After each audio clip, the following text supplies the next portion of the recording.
Hafaday, thank you and good afternoon. I'd like to thank everyone for being here today for this roundtable hearing. The time now is 2:37. Just to give a little backstory, if I may, upon entering into this term, we started the Inafaguma Mami Task Force, which was essentially a coalition with nonprofit organizations and other government agencies to deal with issues concerning housing. And some of the things that we've developed so far was our landlord-tenant bill, the increase of $250,000 to $300,000 in the Guam Housing Corporation First-Time Homeowners Program. And so now we're looking at homelessness. As a personal experience for me, I've approached a lot of homeless people during my time here, and it was very, I guess the word is sad, right? It was very sad to see that even young parents with children are homeless, and the struggle it is to ensure that they go to school, because these are children of like 5 to 13 years old of age, to go to school and also to provide for them and just the basic necessities and essentials. And I understand that that we can probably find some creative ways to develop transitional housing or try to reach out for federal grants to build some kind of community for the homeless, and so that they can get back on their feet again, have a home to stay in while they acquire jobs and put their children through school, and to just essentially become independent. In recent articles, we've seen that homelessness affects children's education. You know, I can only imagine how difficult it must be for a child to have to go to school and stay engaged when they know that they don't know when their next meal will be, or they don't have a home to go to. There's no place for them to shower, no place for them to brush their teeth, no running water. And really, we are just seeing the Maslow's hierarchy of needs. And so it is important. I'm very grateful for all of you here today coming to discuss the challenges that we face in our community, and really hoping to find a concrete solution and maybe something we can build or develop. It doesn't have to be on a huge scale. We can start small, you know, and we can develop from there. And you have some articles in front of you that show other states taking the lead. We have Seattle, we have Detroit, and a lot of them emphasize on tiny homes. So what I'd like to do is perhaps, and I know some of the agencies are working towards addressing homelessness, and they do have some solutions in mind, and perhaps we can work collaboratively to start something small. Doesn't matter who takes credit, but if we can get, like, you know, a couple homes going and secure, you know, some families in there and build from there, that's the most important thing. Like I said, it doesn't have to be one big development, and then, you know, that's not the case. It's to establish a community where they can grow and then transition to a permanent home. So I'd just like to go and allow you guys to introduce yourself, and perhaps we can have an open discussion on some of the programs that you are starting, some of the challenges that you are facing. Hopefully the number one is not funding. And then, you know, where we could go from there, you know, how we can cross that roadblock or that bump in the road. Okay, so solution-oriented thinking, yes? Okay, we'll start with you, sir. And you just have to press that button on the mic. Thank you. Good afternoon. I'm Juan Flores. I'm the Regional Vice President for WestCare Pacific Islands. And at WestCare, we house the Supportive Services for Veteran Families program. And we have also, in 2016, WestCare initiated the core leadership team to end veteran homelessness. And we've had one summit associated with that core leadership team. And I'll just provide you with a summary of some updates on the 7-point plan that was established when that core leadership team first got together and where we are with that. The main comment I want to make about homelessness on Guam is my experience now for over a year, my one-year experience has led me to believe that there are as many issues with homelessness as there are homeless individuals who are homeless. And And you've identified that there are some models that we should look at and consider, and I'm aware of some of them, especially the one that I'm most familiar with is some of the opportunities in Portland, Oregon. And a lot of those address some of the different conditions that homeless individuals are addressing. The other thing is that I think that more and more, and I think the Homeless Coalition has been partly responsible for this, we're all aware of this issue, and we don't turn a blind eye to it. And whether we give to somebody who's at a median asking for money, or we offer to buy meals, or we pay attention to any programming like getting involved with the pit count, I think I'm encouraged that many people in our community are willing to identify with and want to support any opportunities to address homelessness on our island.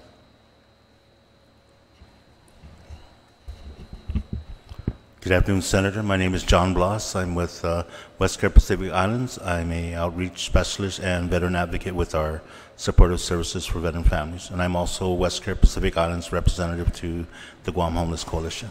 Thank you for the invitation. Mm-hmm.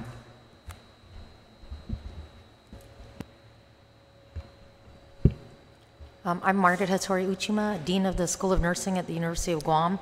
But more importantly, I'm the Vice Chair of the Guam Homeless Coalition.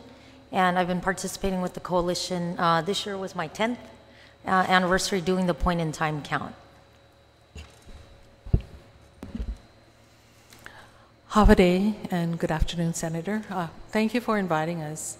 I'm Diana Calvo. I'm Executive Director at Catholic Social Service, and I'm currently the chairperson for the Guam Homeless Coalition.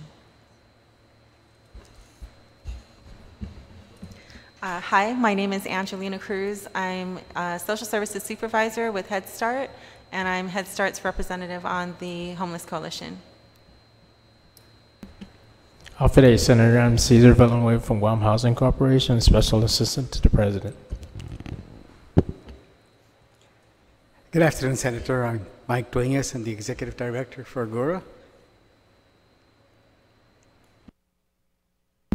Good afternoon, Senator. Pedro Leon Guro, Deputy Director of Agora. Good afternoon, Senator, and thank you for the invitation. I'm Chris Duenas, the current president of Guam Housing Corporation. I guess I'm going to dovetail off of Mr. Juan Flores' comments in terms of just offering up what we've been able to do so far. A number of years ago, Governor Calvo instructed my predecessor, the late Martin Beneventi, to start setting aside a certain amount of Guam Housing's inventory for a homeless program and project. That was a result of a number of individuals coming to the front office, at the governor's office, through community outreach, requesting assistance. And homelessness started to be one of the large and growing requests in terms of assistance, trying to find housing. So the policy was put in place to provide 5 of our units up in Lada Estates to house homeless individuals and to try to do case management after that and see what we could do to reach out to other organizations for sustainable assistance. And that program is up and running now and very successful. We have had a number of individuals who have become renters at LADA, from homelessness to being a renter. So that program continues to yield some sort of success. We just had a phone call last week with the executive director for Westcare, Sarah Thomas Nettidog, stateside, dealing with their federal partner to explore a lease agreement with 2 additional units that we have in our LADA inventory. And we are currently finishing the 2nd unit of the 2 units, preparing for occupancy upon the execution of that lease to help with homeless vets working with Westcare. And so, third, unfortunately, we had a mixed response to our recent issuance of an RFP under the governor's office through Guam Housing for a 15-unit or more apartment building to explore a much known program stateside, which is housing homeless overnight as an overnight shelter. Opening up at certain time in the evening hours and then closing in the morning. Our model that we've done for this, that we hope we can get a better response and a reissuance, was the governor has prepared an executive order that would have a multi-agency group working together to man, house, and operate that operation, which would include us reaching out to nonprofits and others to have a station in this building to operate their offices, during day hours where those same recipients can come back and avail themselves of the possible services. Department of Labor, working with our GURA partners and others, to try to find opportunities for job training and also substance abuse, mental health would be there. This is the vision of trying to get this facility off the ground. We had 2 respond and take out packets. They did not submit a final bid under our bid offering.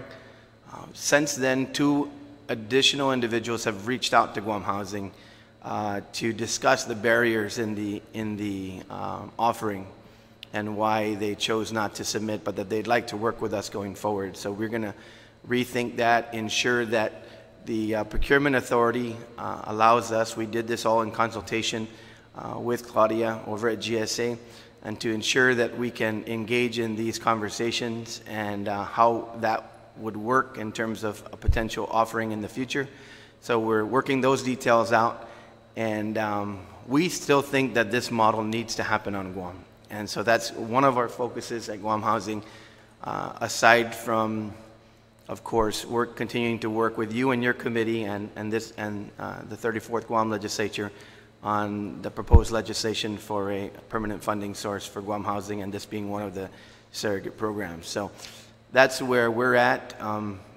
So we have, real-time information, and all of our 5 units are occupied currently at this time. So I know that we get a lot of outreach and folks asking us, and we do what we can. But keep in mind we do have a mandate that we have to, be self-sufficient as well. So we can't. There's a certain limit to what we can give away for free, but we have done our part and we continue to do our part, and so that's our offering at this point in terms of what we're doing. But we want to continue to work with your committee going forward to see what we can do to strengthen and expand these programs. Good afternoon, Senator and everybody. I'm Clyde Beaver, Compliance for the Guam Housing Corporation. I'd like to thank all of you for taking time out to come today, especially for our nonprofit organization. Thank you for making time. It's really a service to do what it is you're doing. And just some avenues on, and I know you've thought of it, and you are the subject matter experts when it comes to homelessness and providing housing for a lot of the people here on Guam. And also I know that you're aware of policies abroad. And so really the whole intent is perhaps we'll have a series of meetings to see if there's something that, if we can develop a community-like homeless haven that will provide transitional homes for those to help them get back on their feet, and also that they can secure jobs. And so this also entails perhaps a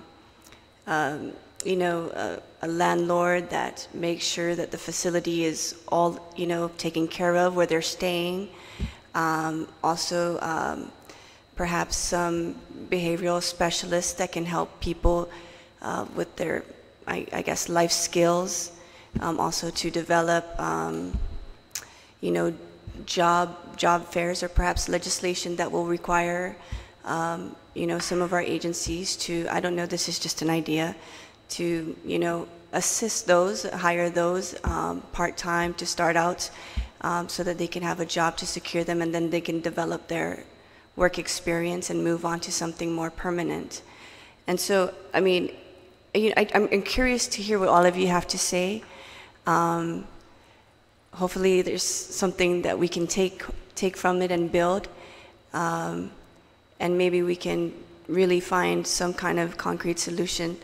That 15 unit that President Duenas talked about, that's a great step forward, but it doesn't it doesn't give them a sense of ownership, because you're like, okay, we're closing down, you stay for the night, and then we're going to close the house down, and then you come back later.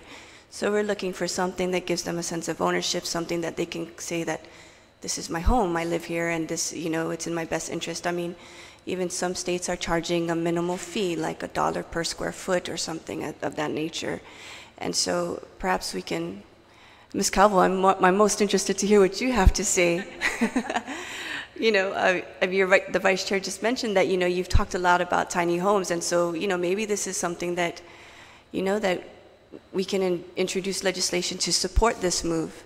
Or if you don't think that the government if you don't think that the government can help you, then, you know, what is a way that we can? So we have one of our colleagues. I'm sorry, Ms. Ariola, please forgive me. Please introduce yourself. I'm sorry, please forgive me. Thank you, Senator. Therese Ariola, the Executive Director of Sanctuary. And just listening, I think everything's meant to be, and just listening to what your thoughts are, I can honestly say that Sanctuary's already tapped on a lot of those things. We are the home of the Permanent Housing Program, which through GORA funding, thank you, Mike, we're able to house young adults between the ages of 18 and 24 who find themselves homeless, as well as struggling with a substance abuse addiction and a disability. And so that's local funding. But I'm proud to say that Sanctuary is also the home for the Transitional Living Program. And that is a direct federal grant from the Department of Health and Human Services, a transitional living program. And that houses, we have 6 beds. And the program, it's a program, we're not a hotel. I say that to everyone who comes in, we're not a hotel. We're a program in which a lot of the items that you have touched, such as building life skill, ensuring that they graduate from high school, if they haven't already, or help them get into a career path of education, and definitely building up their resume and finding jobs, as well as being able to save money so that they have a down payment for a home. So the whole Transitional Living Program is a 5-year program that is awarded by Department of Health and Human Services. And so the good news is that's direct federal funding and not tapping the government's already strained fund. Thank you. So 6 beds. Thank you, Ms. Ariola. And I'd like to recognize my colleague, Legislative Secretary Senator Lee. Thank you for coming. Okay. Thank you, Senator. And to some of our partners, you know, it's kind of, I want to start off by saying, you know, that if we're looking at housing for the homeless, we're really looking at 2 different issues.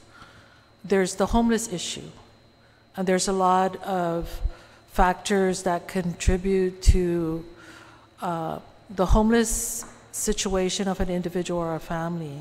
And then there's also the housing issue.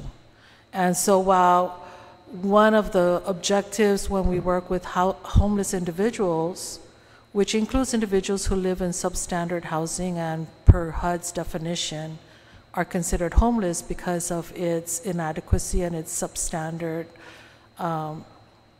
structure, that it's really 2 different levels of attention that needs to be addressed. And if we're looking at strategies, then we also have to look at the different strategies to address homeless issues and then to realize the goal of housing. On the housing side, which is really, you know, our main partner has been with GURA, we are part of the continuum of housing. So it starts off with some prevention activities to ensure that individuals and families do live in safe and clean housing, and that there are things in place to prevent them from becoming homeless.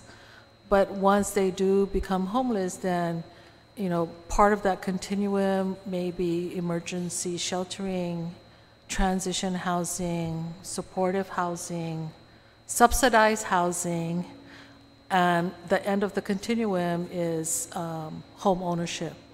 And in between subsidized housing, there's unsubsidized housing leading up to housing ownership. Where we work, it involves really all aspects of that, because where individuals are also at risk of becoming homeless, they're at risk of losing a home that they own already through different reasons or for different reasons. So there's a preventive part of that. But when we look at really where we've been concentrating a lot of our efforts, part of that is the reality that individuals want to be homeless. Most of them are single male individuals. And in an earlier roundtable, we've said, okay, if you want to live this as part of your lifestyle, then that is your right, but we will concentrate on those that do want to go into housing. And we will still touch base with you. And that's what we've been doing but we do what we can to ensure the health and safety also of that homeless person.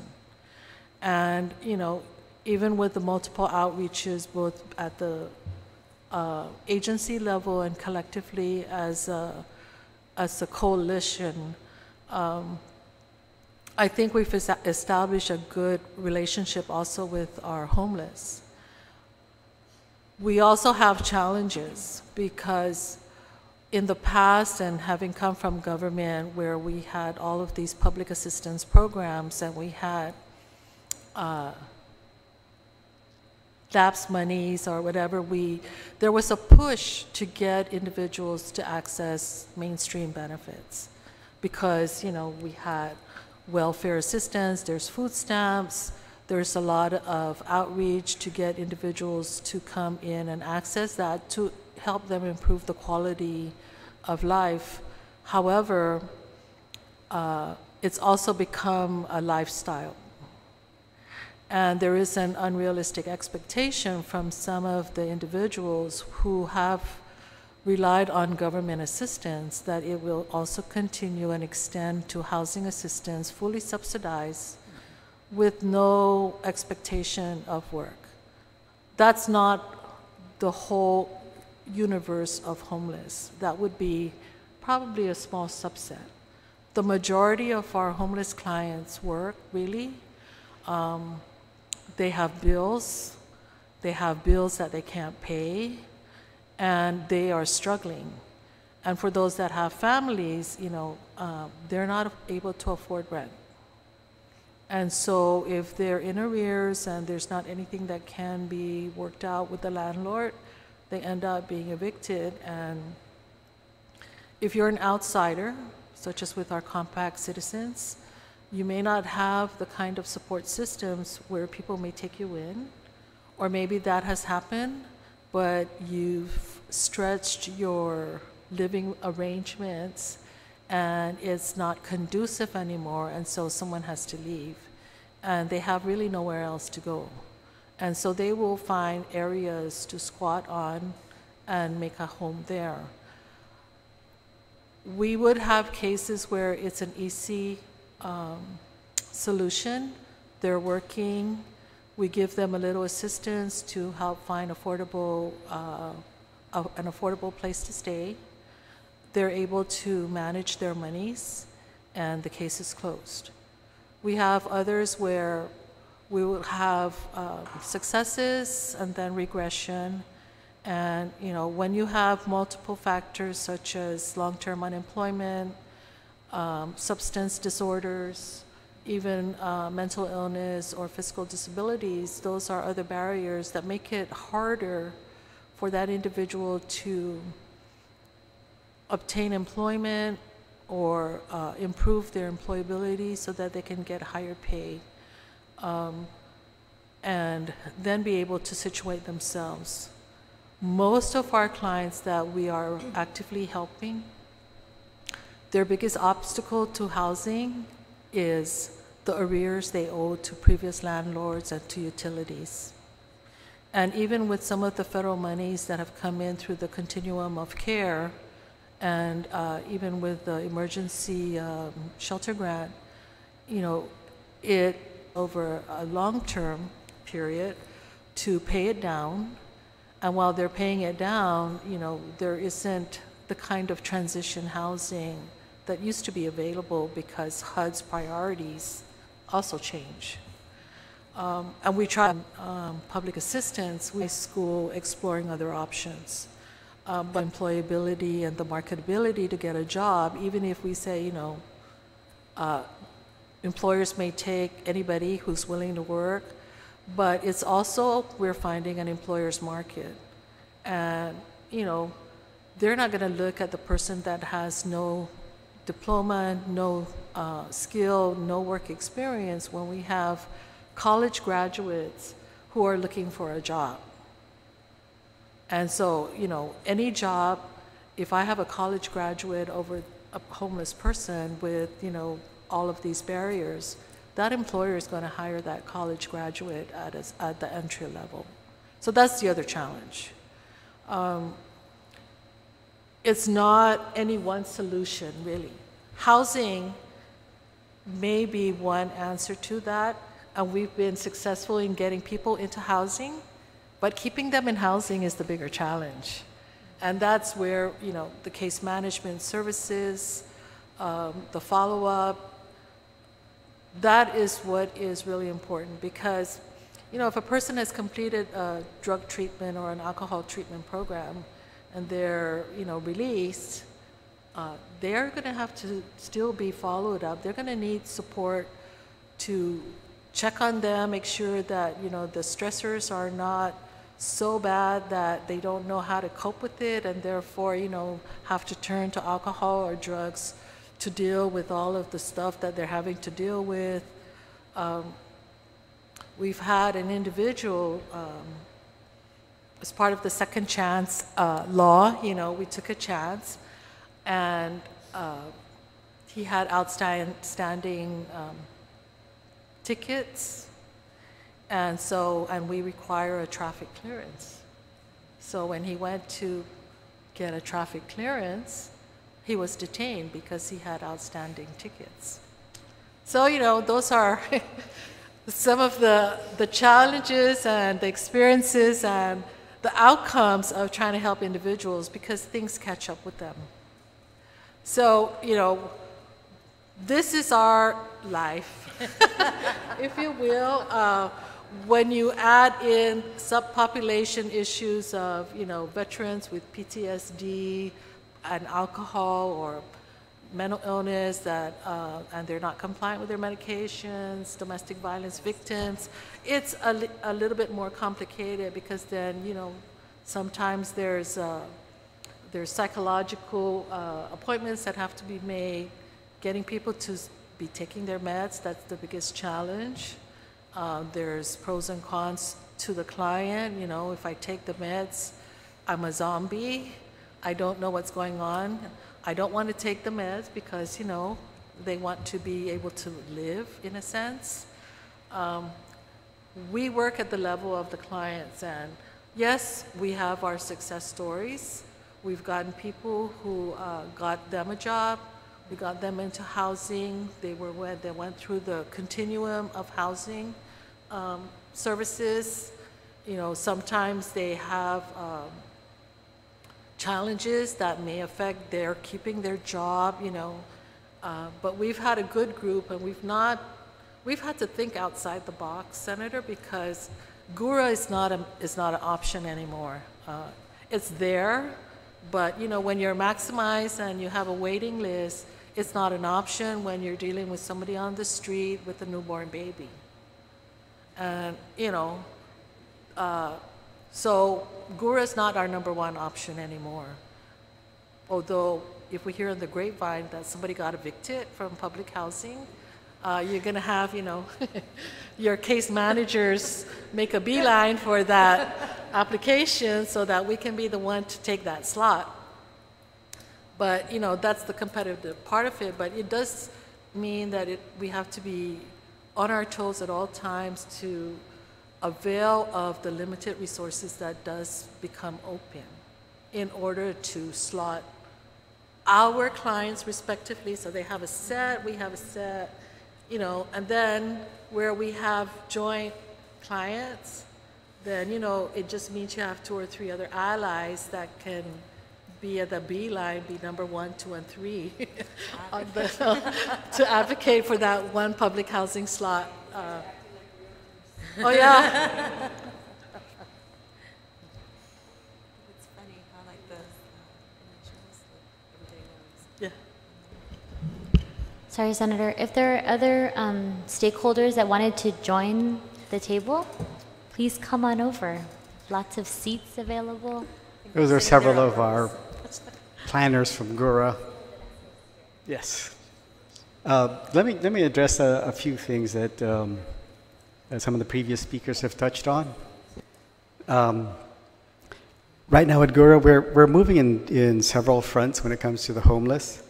First and foremost, we are working hard to make sure we manage all our assisted housing programs, our Section 8 program and our public housing program, so that we can maximize the utilization.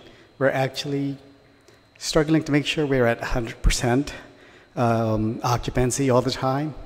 And sometimes that means we have to evict families who have violated the rules.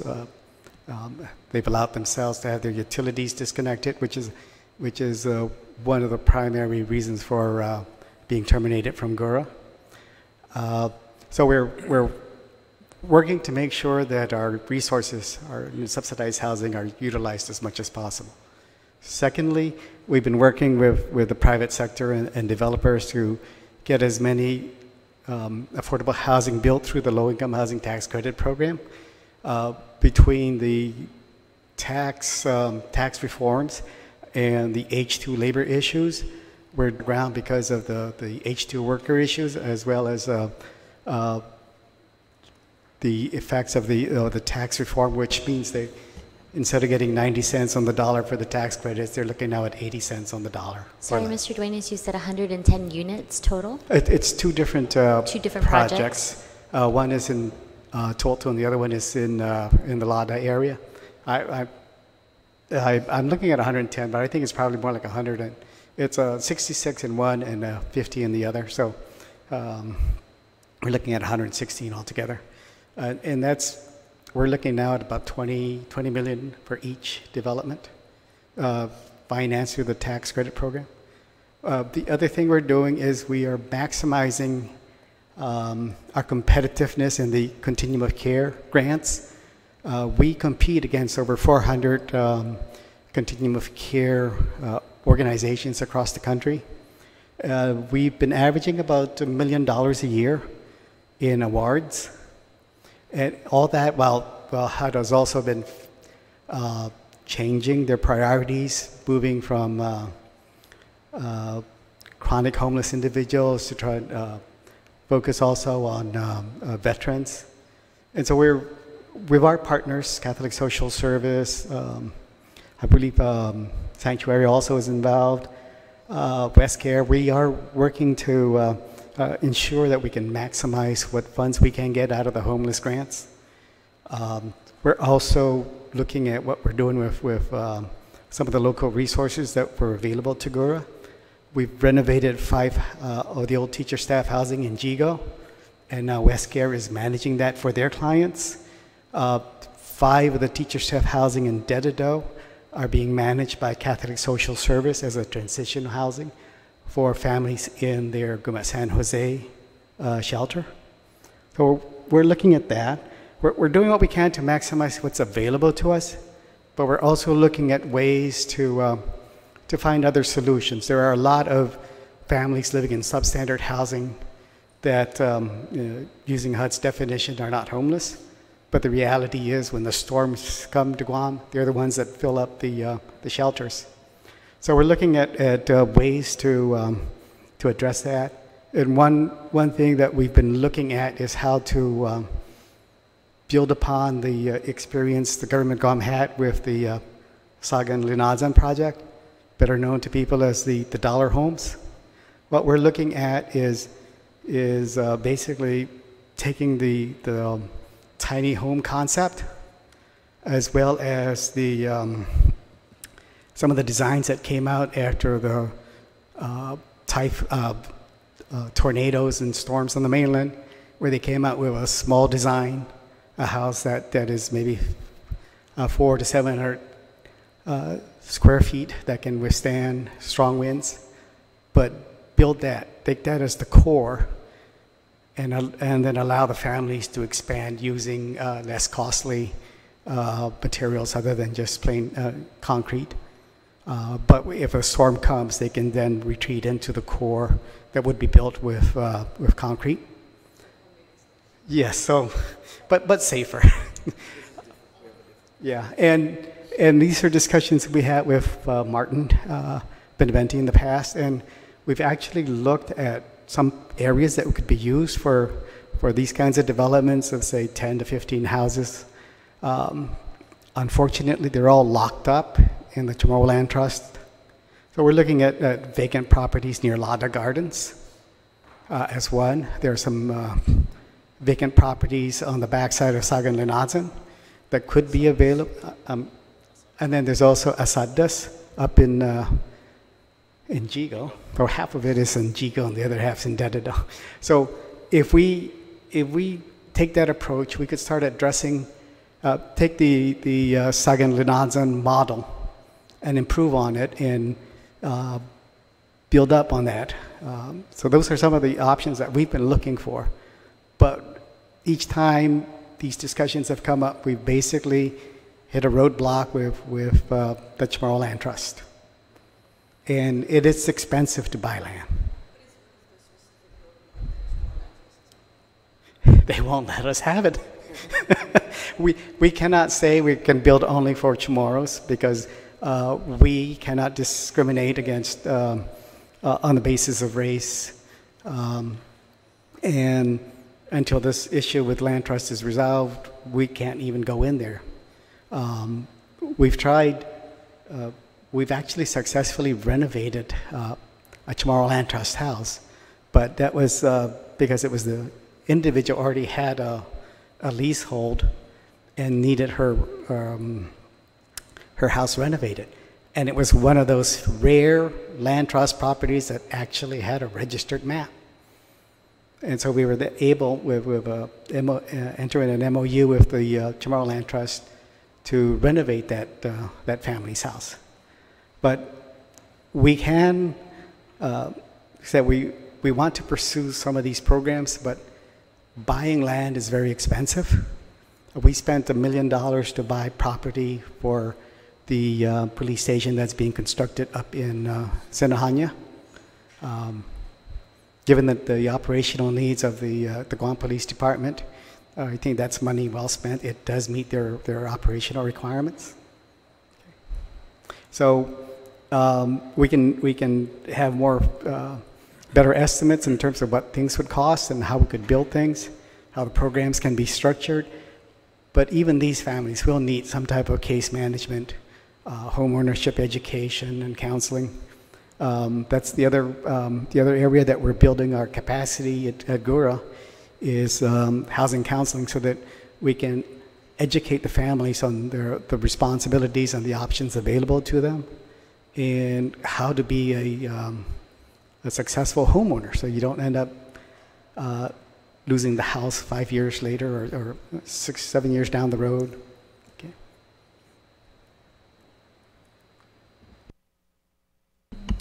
If I can add just a couple of things. So as we mentioned this morning on Bill 147, so we are looking at breaking ground soon, maybe in a couple of months, on our version on Guam, I guess, of the mini home. And that is an eligible contractor that I talked about this morning that he's 90% at the 90% level of getting approval. This structure is actually a structure that is insurable. And that's what we're waiting for, the final move that, that we could do the financing. The one bedroom, and I believe it's about 650 square feet, would be at $50,000. And this is a steel structure, fully anodized. It is very much built for these type of climates and our wear and tear and everything else, as well as the wind speeds.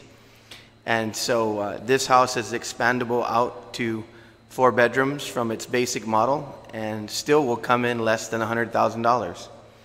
And so that is very practical, you know, and so we want, at Guam Housing, we basically have an open program on eligible contractors to come in with affordable housing concepts. And so we have, you know, made a list, quite a list of a number of those who have approached us. And so we're looking at this model, at least, you know, perhaps the clients that come from GURA, after all their counseling and the like, and have identified their property either through Chamorro Land Trust or, you know, with their own property, you know, we would have that. We have our first successful home, which is for sale right now, our first successful affordable home. And so this is the second model that we plan to unveil here in the coming months. One thing, Ms. Calvo, you know, she really enumerated a lot of the things that we've done in working with the nonprofits and talking to staff at the staff level before we came up with the concept of the overnight shelter. As Ms. Calvo enumerated, there is a lot of different approaches and situations that homeless people find themselves in. The purpose of the overnight shelter primarily is almost like a second chance ranch, if you would, and it's those that they've probably already seen come in their doors and have probably been kicked out of GURA or been kicked out of other housing that has been subsidized because of their issues and their barriers. This idea is to try again. And law enforcement, as you know, has a difficulty when folks are just trying to find a place to get out of the rain or a place to sleep. They're not committing a crime, but they're also, you know, problematic sometimes for businesses or even government operations. So you have to have a place.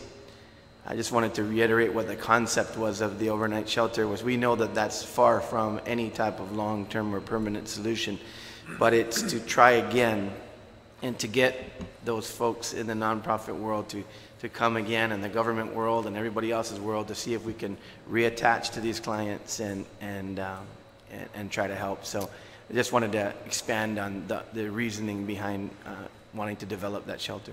Well, thank you for that. The question for the still homes that have the possibility of being insured by 2 different insurers, can anyone avail to this design, this structure? Anyone with property, or absolutely, is it? Absolutely. That Guam Housing wants to partner with this particular contractor, simply because we think, as you mentioned before, we think as a government, you know, sometimes people will be leery about taking the risk, right? Once these 2 insurance companies, which are local companies, and they would put their name behind it and they'll insure the structure. You know, sometimes it takes the government to be the starter, you know, to go out and build that home and say, here it is. We'll put it on government property. We'll put it up that we could lease. But once people see it, and you know how that goes, right? See it, feel it, taste it, whatever. You know, then it becomes a little bit more of a reality than just conceptual. And you see, wow, this structure is really strong. You know, these 2 major insurance companies are willing to put their name on this. $50,000, maybe I'll just build a 1-bedroom and try it. You know, that's the price of a car nowadays. You know, a nice car, but still a car. And you know, with 15 or 20-year financing, it could be $400 a month. I mean, that's very, you know, that's very affordable. So yeah, we're looking at working with this contractor and saying, you know, Guam Housing would be willing to finance at least a model home of this, and then basically it would be open to the public. Public could come in and see it, you know, when we break ground all the way through construction to its completion, and come in and tour it and say, yeah, maybe I've got a half-acre lot. I'm going to go try to put one of these down. And so that's our effort, to try to say, you know, with our team, we've got, you know, general buy-in to say, yeah, we would set aside, you know, $50,000, $60,000 to build the first one on property and let people come in and see it and, you know, put the model home up. If I could also build on Mr. Duenas' you know, introduction. So Governor Calvo did have a homeless task force early on, I think in this term. And we were invited to also contribute ideas. But there were 3 different options that were already proposed during in that task force, and one of them is already incorporated within a current organization, and that was where we piloted an extension to the stay in the homeless shelter, and that's the 5 houses that the other Mr. Duenas, has said is being managed by Catholic Social Service. So we did. One of the outcomes of the task force was we piloted that program to extend the stay of individuals who were really working to improve their life. They were already, to some extent, self-reliant. They had income. They just needed to deal with the arrears, and stuff like that. And we would extend their stay for another 6 months in the shelter while we help them to manage their monies to pay down their debts. And we provided the report to the Department of Public Health and Social Services, who initially funded that pilot program. And when they issued out their RFP 2 years ago, they incorporated that component as part of the homeless, emergency homeless shelter. So that's actually already incorporated as, if you will, part of the operations in the homeless shelter. The late Mr. Beneventi got us started, or got me started, on the tiny homes, because it is really more to a focus on the street homeless, which was, when you have a larger population of street homeless, that's 1 person or maybe 2 people, it's easier to come up with even an interim solution when you don't have to deal with a lot of people. And the tiny villages were what he was endorsing, and I think at that time it was a concept, we said it would be like the container concept or whatever, even though it's not necessarily the container form. So from there, I was also doing a lot of research and found that in the Philippines and in Japan, they also have these structures where it's almost portable. You can take it apart and then put it back together. And in the PI, it will be even more affordable because, they are developing it so that it also can withstand typhoon strength winds. And, it's basically in the design of the structure, so it could either be dome shape or, so in fact, I did tell one of the coordinators that, Gura should hire me because I've really done a lot of research and we've talked about it in our partners, and we're testing it. And, sometimes they'll laugh at what my recommendations were because I would say, I go down to the exchange and I go to the NEX2 and I'm like, they are selling a shed for $500. The shed is large enough to put in 2 single beds. If we're looking at having a structure for the evening, we can invest in these rubber structures and, when it's typhoon, if it's a banana typhoon, we'll just strap it down. But if it's, a stronger typhoon, then yes, we could take it apart, the shed, store it somewhere. The individuals can go to the shelter, and then after the storm, they just go and put it back up, and at least they have a structure. That would be the really fast interim solution. They have 4 walls, they have flooring, they have a roof. She's already measured them. Yeah, I already measured them. But of course, a lot of it is where would we put them? So that's the land part. Who's going to manage, the site? Could we work like an MOU or MOA between the agencies and the nonprofit organizations to probably see this vision that you have in a small scale to come to fruition? What do you think? Well, that's like why I'm saying, program. Senator, that the housing is only one part of it, Because even if you have bed for the night, we still have to have safety.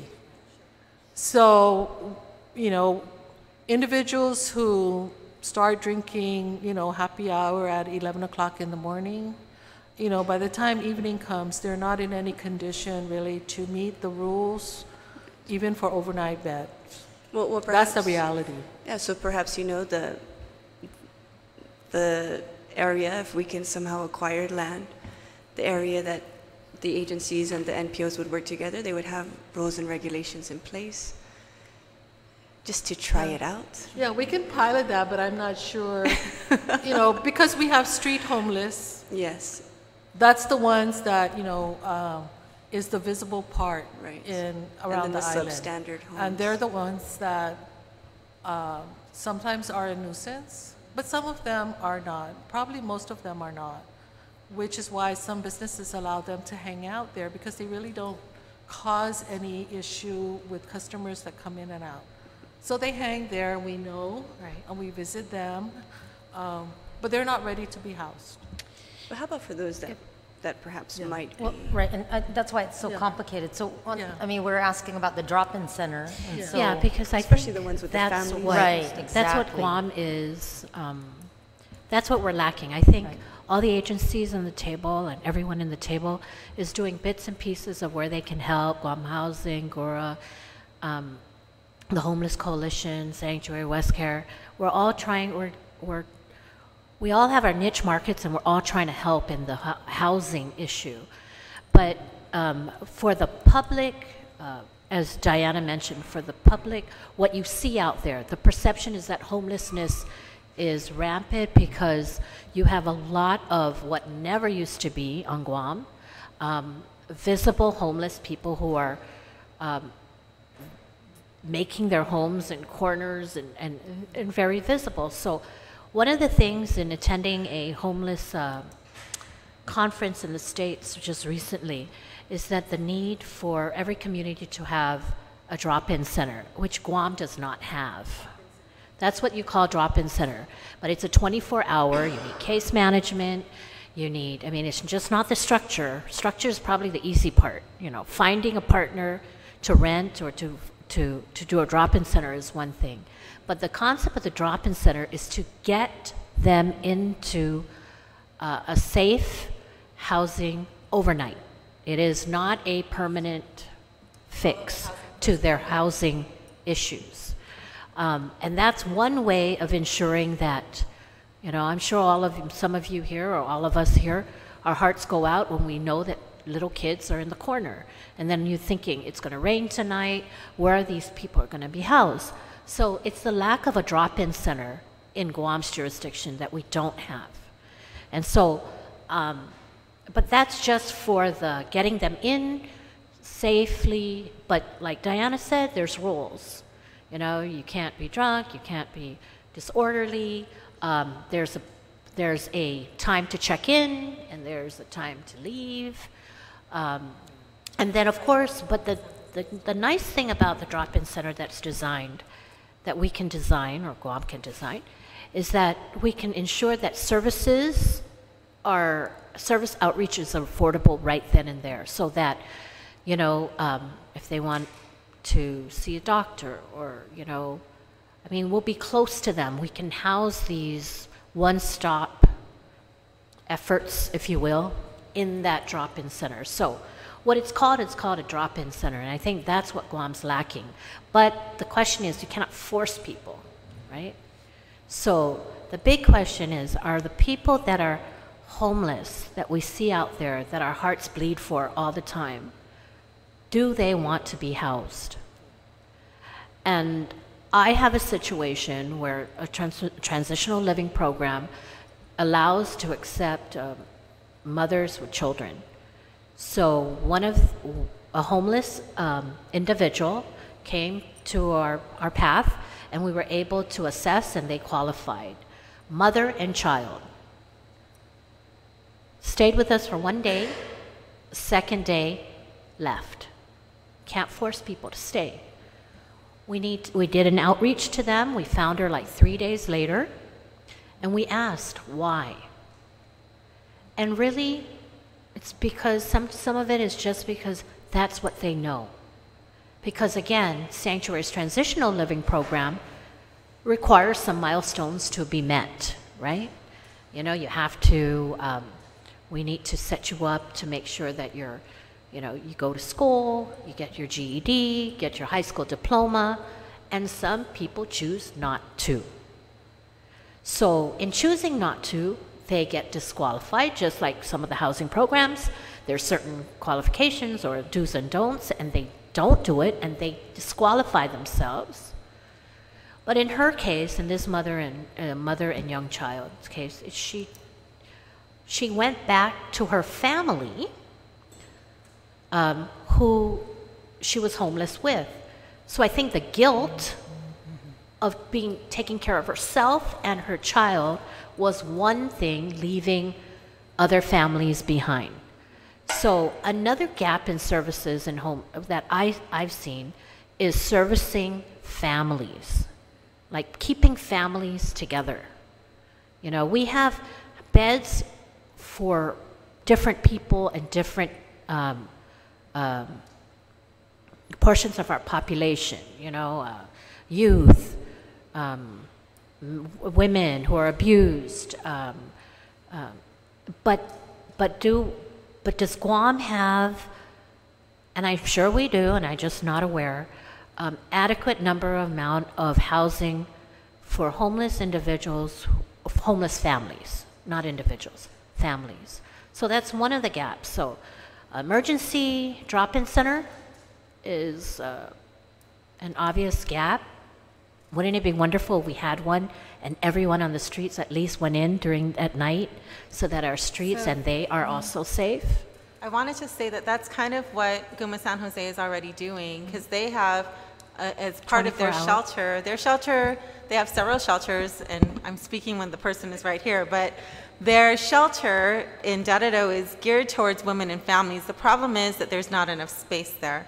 So when I have a Head Start family that became homeless, I called the shelter. I said, okay, do you guys have space? No, they didn't. But this is what we can do. So we put them in there they have a 24-hour drop-in, and it's one of those where you have to come, you sign in. If you get it, you get it. If not, though, you know, at least, so for my family, I said, if you get there and you're too late, you can at least park your car in their parking lot, and it's a safer place than for you and your children to be staying here. And then they're on the radar of the homeless providers.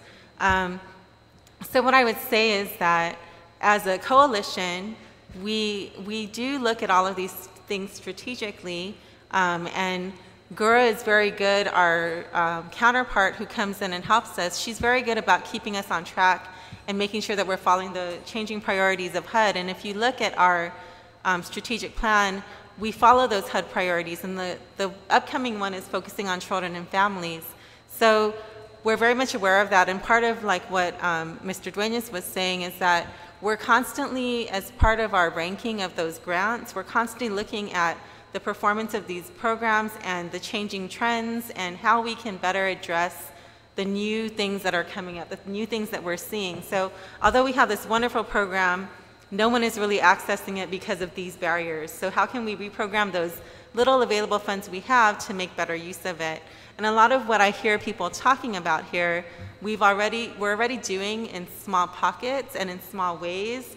So I think it's just all about more strategic planning to make sure that what we do have, that we're not duplicating efforts and that we're tagging on. So for instance, with GHC, the program they're looking at doing has a drop-in component, right? Or that's the whole 24-hour thing. So if we look at what Guma San Jose is doing for their drop-in portion of it and what works for that and what the challenges are, then we have a better outcome, better likelihood of positive outcomes in all our future endeavors. So I think it's just a matter of making sure as we come up with these great ideas, look at what we're already doing that is along those lines and building on that. And remembering that, you know, these people, these direct service providers are doing it every day, and they've probably touched on a lot of those things. And instead of me sitting over here trying to struggle to figure out what to do, this person's already lived that struggle, and they don't have to figure it out because they know it. And so trying to put those great minds together and come up with a better solution, I think, is where we should approach it. And before you ask the question, can I just add? So it kind of ties in both Teresa's and Angelina's input. And I would also add that mental health right now funds a drop-in center focused on the population of those with serious mental illness. While it does work, having a physical location is really not conducive to all of the homeless or all of those who would need it, because it would help only those who are either able to walk there or to drive there. When we have homeless island-wide, then it's a different strategy because we go to where they are at.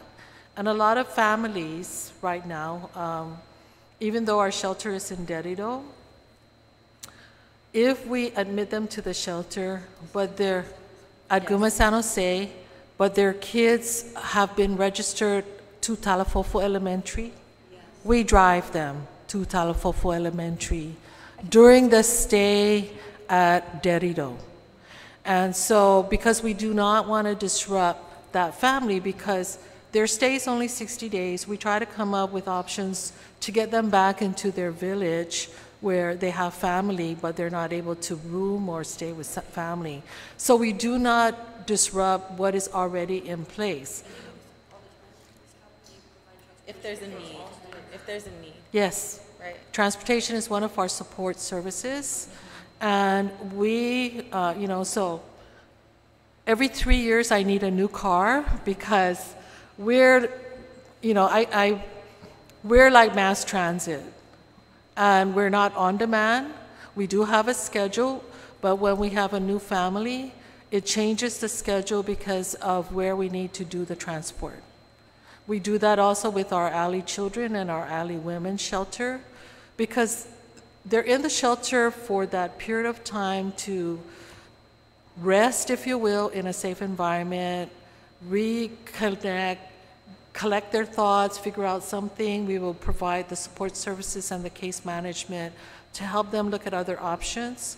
And then the support service includes the transportation. And I will tell you, my 24-hour staff, we are up, the Grave staff already starts to prepare breakfast at 4 for the kids we have to transport. Because we want to make sure that they're there on time, and and then we have little kids along the way.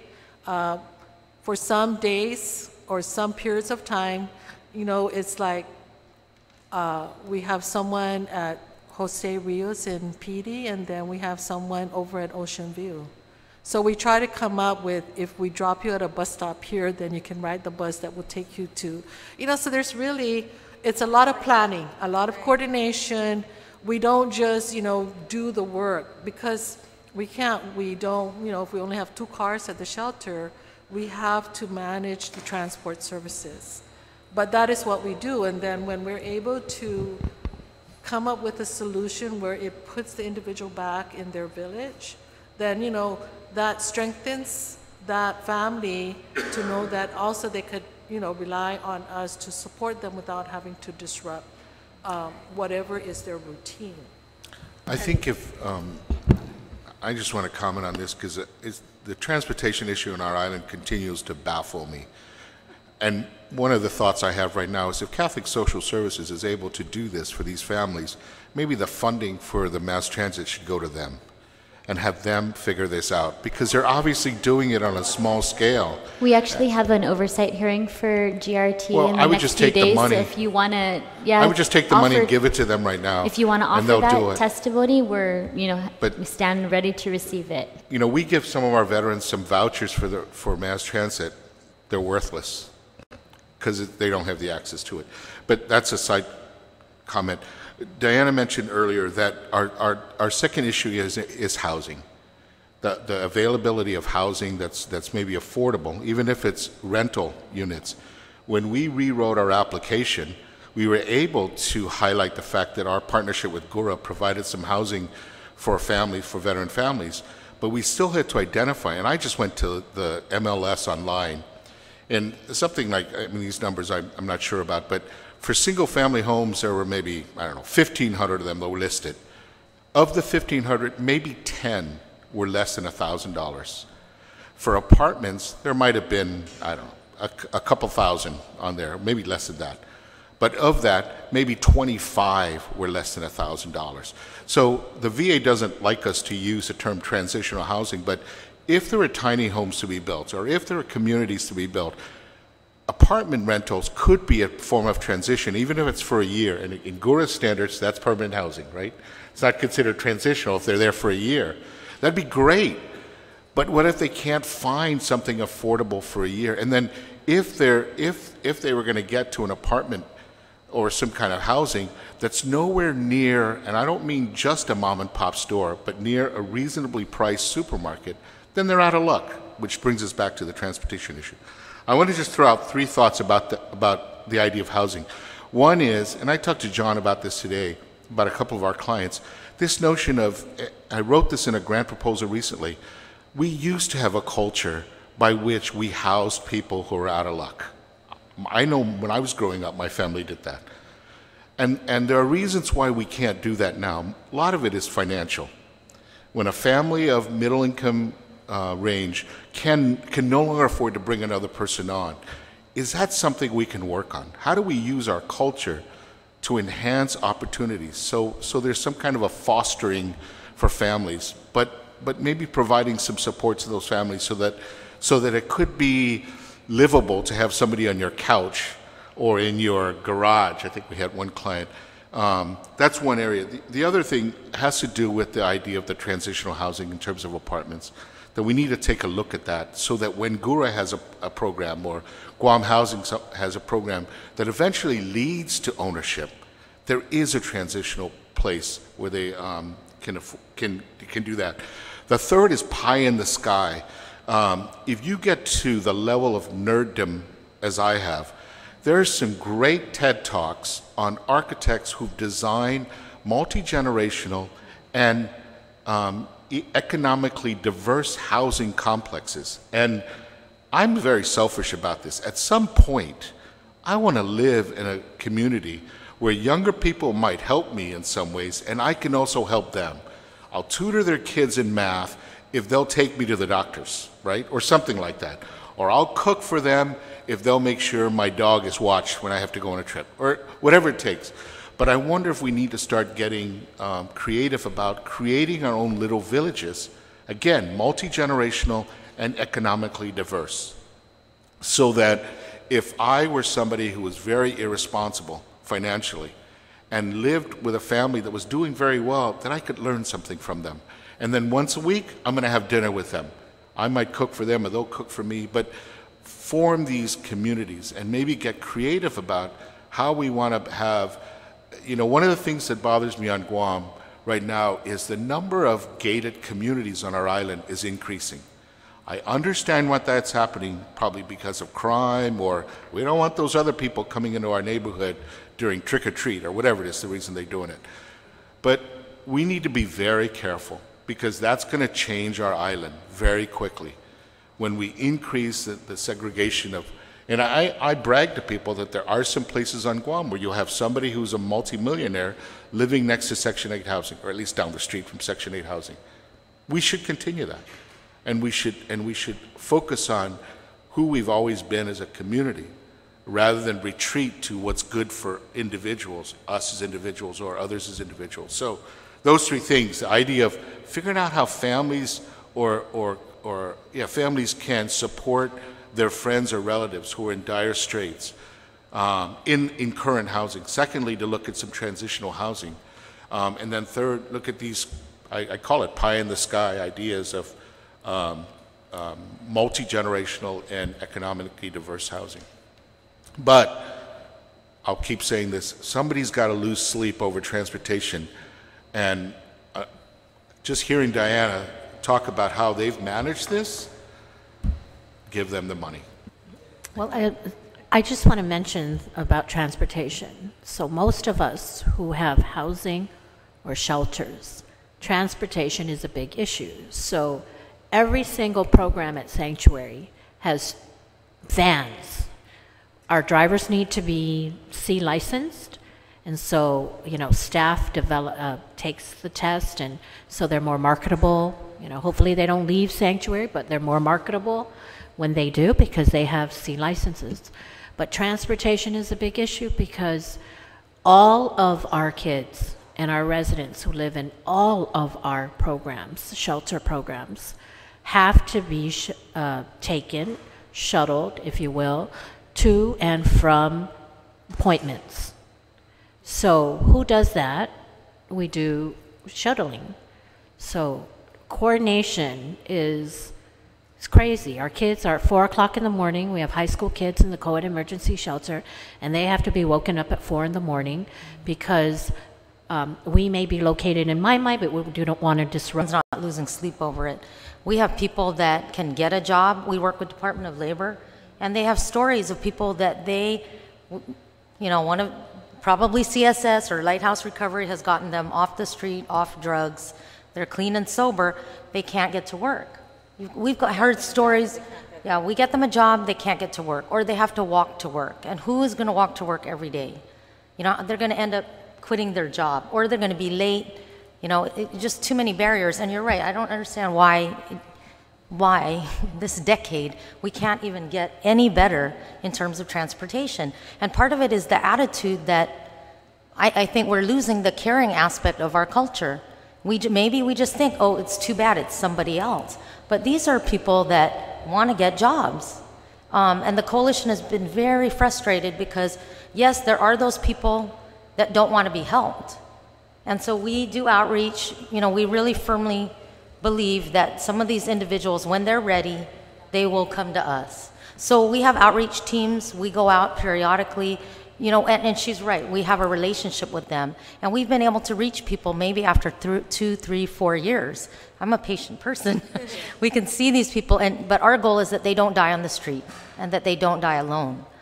But the transportation issue, it just seems that this government has been unwilling to even move forward on that. GHC is great. Martin Beneventi, we met with him.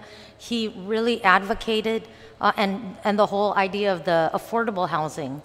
So if housing can move forward, if GURA can make great strides over the years, I don't understand, and I'm sorry, I'm not politically savvy. I just don't understand why we can't make these transportation issues improve at least a little bit. We have a lot of people with health issues. We have some people that end up becoming homeless because they're on dialysis, they lose their job. Not everyone gets leave because they're sick and they need to go to a doctor. A lot of people lose their jobs because they don't have paid leave. And they have to make choices. Am I going to go to the doctor or am I going to end up going to my job? And what are you going to choose? Most people will choose going to their job until their health becomes so severe that they end up in the hospital. And then that taxes GMH. So, it's this whole domino effect. And these people are walking to public health to get to their appointments. So it's not that they don't want help. There are some that don't want help, but these barriers for people that want help are just so tremendous. And as a homeless coalition member, I think this is what really we lose sleep over. Their transportation is a barrier. Childcare is another barrier to improve the economic status of our families on Guam. So there's a lot of barriers. Childcare, transportation is a big issue. I realize this is not a roundtable on transportation, but I have thrown out this one suggestion I have, and nobody seems to take it. I think the powers that be should be given a trip to Honolulu for 2 weeks, with the caveat they're not allowed to take cabs and they're not allowed to rent a car for 2 weeks, and no Uber, and they're given 20 different things that people have to do, like get to a medical appointment, get to a job, get to a training center, get to different things. They have to do that in 2 weeks, only using the mass transit system in Honolulu. And I bet somebody's going to figure out how to get it done if they're forced to do that. And Hawaii, Honolulu, it's not the whole state of Hawaii, but Honolulu's got a system where you could stand at a bus stop with an app and find out what time the bus is coming. That's leaps and bounds above what we expect. Weeks, right? And it actually comes, or you walk if you decide I'd rather walk than wait the 5 minutes. That's way above what we're looking for. But the factors that affect homelessness, especially employability, especially training. I taught at GCC, and I had to excuse students from not coming to class when the bus didn't come. And I verified that it was because the bus transportation didn't come. You can't fault kids for that. No, I understand. Thank you, Mr. Flores and Ms. Ariola. And also. Yeah, no, but it's a very, you're very passionate about it because this is a very important factor in the sustainability of the families' lives and their livelihoods. So thank you for that. Does anyone else want to share something else? I'd like to have another meeting. So if we could close now, but Angelina, right? You brought up a very important point. This is the whole reason why we're at this roundtable hearing, is because so that the public sees the efforts that a lot of the nonprofit organizations are doing, and also the government agencies, and how we can really harness on the niche, everything that you figured out, and we can perhaps do a collaboration project. Like Ms. Calvo, you brought up, the tiny homes or something of that nature. And if not, then, the roadblocks that we face as far as the transportation issue and, the child care, and then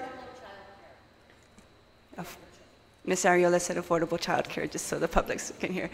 And so, these are some of the things. So I'll also be emailing you, and, I have some due-outs to research and to provide feedback on those specific areas, and then also if you could respond and educate us a little bit more so that we can work on something if there needs to be work, if everyone is willing and open to doing it. Of course, and cannot force anyone to do anything. I understand that, but and if, of course, how do we help the agency or the nonprofit organization to really get it off the ground is essential. We can't just say, here's an idea, get it done.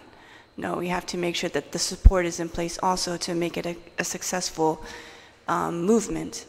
And so yes, so perhaps within the next 15 to 30 days, we can meet again. In the meantime, my team lead for the housing is Ms. Bernice Rivera, so she'll be emailing you with some questions that we may have, maybe picking for some of your ideas, saying, what do you think about this? And then we can come together with a little bit more concrete subject and see where we can go from there, if everybody's open to that, no? Yes, Ms. Calvo. I also would recommend, because there's a lot of pieces in place already on the island, and I think it would be helpful, even though we have different resource directories, but I think it'd be helpful if there was an inventory, at least with the GovGuam, at the GovGuam level, of what resources they actually already have. So, I know with public health, if you're a food stamp or a TANF client, transportation and childcare is provided if you're involved in some kind of work activity. I know there's a tie-in with family self-sufficiency, HRD in their training programs, they also provide support services. So there's already things in place, but it'd be helpful to also look at who and how and what, because if it's servicing a specific population, then I can say, and I will advocate, and I tell my staff to advocate because I know. If this person is receiving TANF or food stamp, then they should go to public health because they are automatically eligible for childcare, as long as they're in a component. And so if not, then, I will call, because that was the division I ran when I was in the government. So I do know what services are available to clients who are receiving public assistance.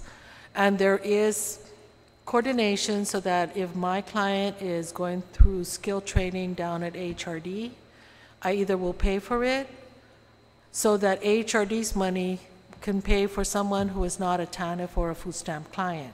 That's how we maximize some of the support services. But as Therese had also indicated, sometimes those services are catered to a specific population. And what I do know is that with the Child Care Block Grant, there's no local monies that supplement that. It's really based on how much is the federal allocation, and the level of services is based on that allocation, similar to GURA, I think, and a lot of the other services, with the exception of Medicaid MIP, where there's local overmatch.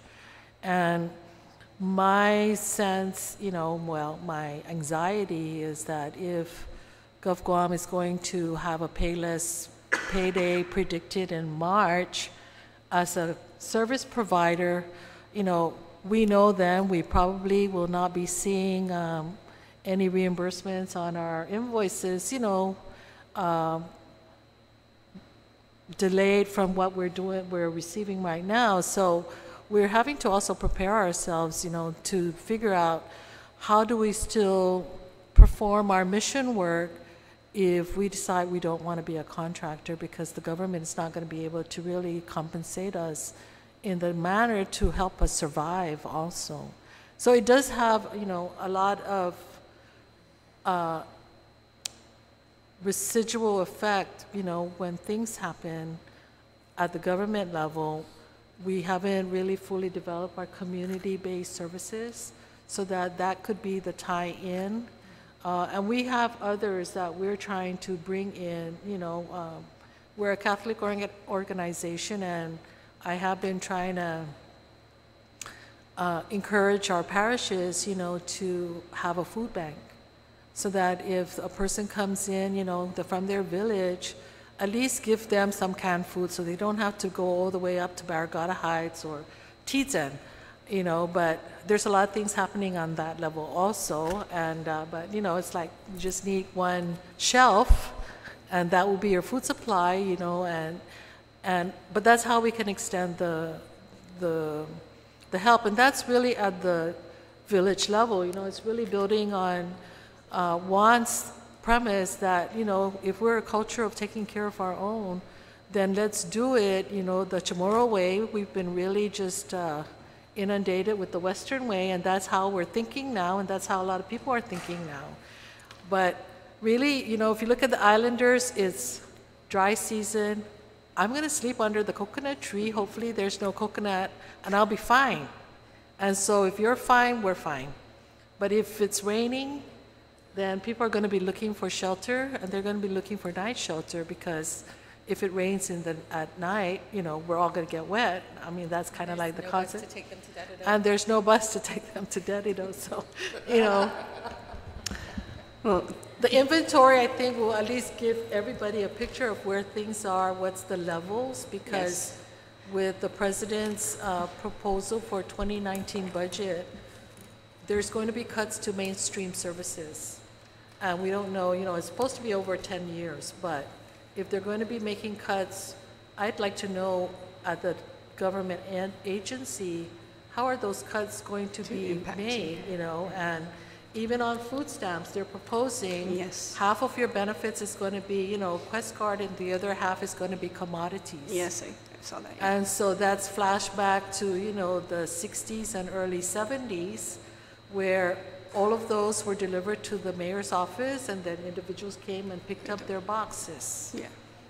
And so, Well, no, I'm glad you mentioned that. That's definitely something that we can address as we move forward. It's essential. We need to really see what we can do as an island community, and as an island community, and see what we can do to come up with some kind of plan also for. It's a lot.